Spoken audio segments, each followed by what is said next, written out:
Urology में दो ही emergency होती है, one torsion of testis, second fracture penis. Torsion of testis में क्या होता है, बेसिकली कह सकते हो कि टेस्टिस अंदर ही घूम गई, तो उसकी वजह से जो उसका वास्कुलर सप्लाई है वो हैम्पर हुआ। और वो ऐसे ही घूम जाता है कि कुछ होता है? कुछ एनाटॉमिकल वेरिएशंस होते हैं। अच्छा। कुछ एनाटॉमिकल वेरिएशंस होते हैं। फिर इंजरी से हो जाता है? इंजरी ट्रॉमा से हो सकता है। अगर आपने 6 आवर्स के अंदर उस रोटेशन को डी रोटेशन में वापस कर लिया या आपने उस जो भी डिफॉर्मिटी उसको करेक्ट कर लिया, तो you can save the testis.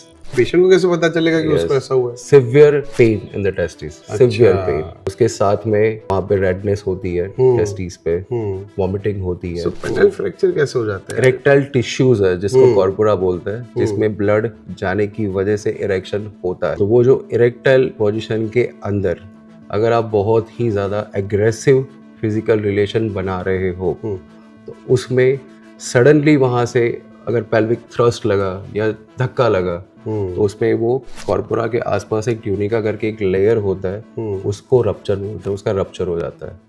तो उसका सिम्टम क्या होता है? Sudden loss of erection. During the act एक कट करके आवाज आएगा, सडन लॉस ऑफ इरेक्शन हो जाएगा, वहां से धीरे धीरे ब्लैकनिंग होना चालू होगा।